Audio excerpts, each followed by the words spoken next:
Hey folks, this is Robert. Sorry for the lighting. Um, I've been reading a new book. It's Richard Hoagland and Barra. They wrote a book called Dark Mission.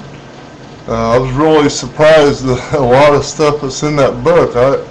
I've been doing a lot of research down through the years, and I knew something was up as far as manipulating and hiding.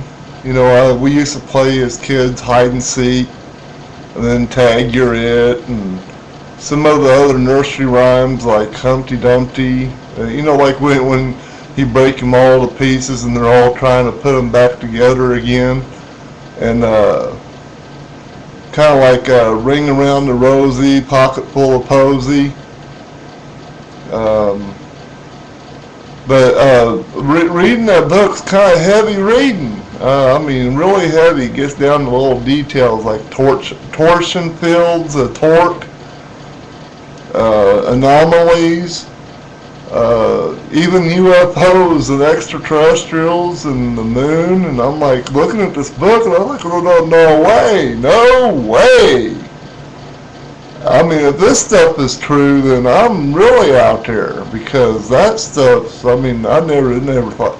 I heard stuff, rumors, this, that. Okay, yeah, right, domes on the moon.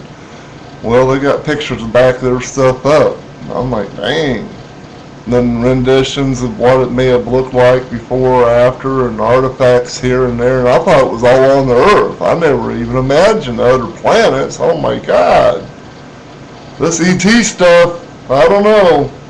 I'm having to do some more research into my dad's stuff. As you notice, I've had over 1,000 hits on that video alone. And I don't know where to go with it, because I need some advice, I would have to say, of where to look. Because the book Dark Mission with Richard Hoagland, I listen to him a lot on Coast to Coast with Art Bell and George Norrie. So you'll be able to tell by when I'm talking and when I say stuff. You can go and really back a lot of this stuff up. I'm talking off the top of my head. I'm not taking notes. I'm not looking off no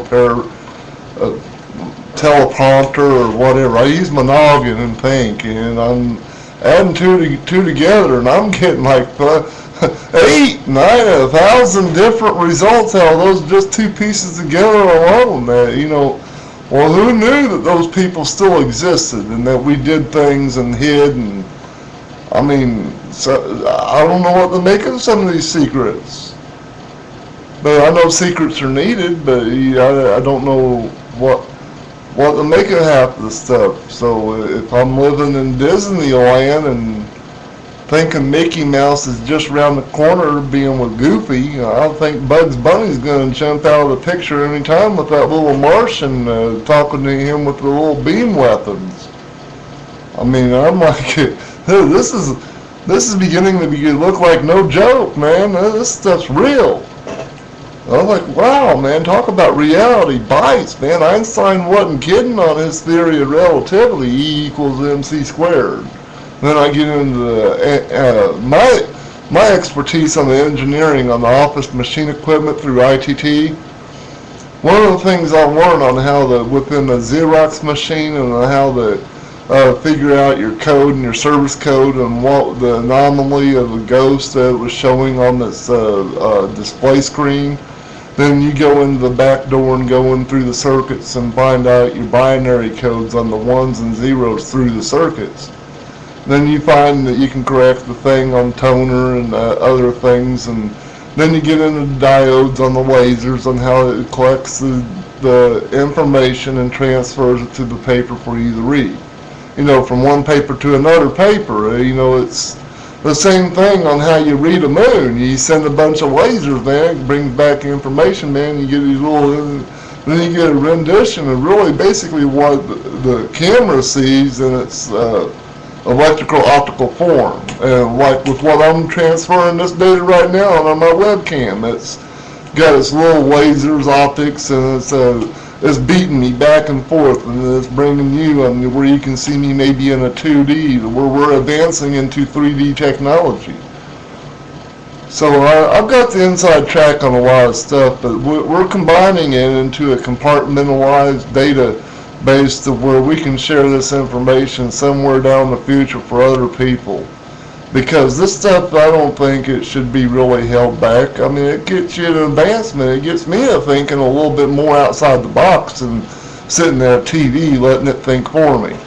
So I get open on the books, and I open them up, and I let my mind, a little bit of the way it thinks, combine with some other people's thoughts and ideas, and the way that they're off the mark somewhat where I'm at, but they're down the right path and where they're going. And it's not over yet. It never was over, even what they said it was over. It's never over until that fat lady sings, and I've never seen no fat lady singing, except for a couple times, but that's in the real world. In the virtual world, she's ready. She's up there, but, you know, once it's peacetime and no more war and everything, she's going to go, oh! So let's see how this plays out.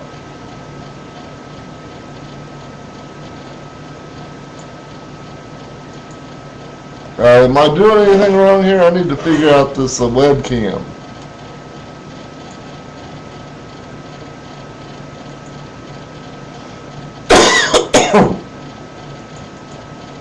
Oh dear, am I over time? This thing ain't working right. I don't even think I recorded anything. I might have to do this over. Hello? It's going into the 6 minutes, man. Come on.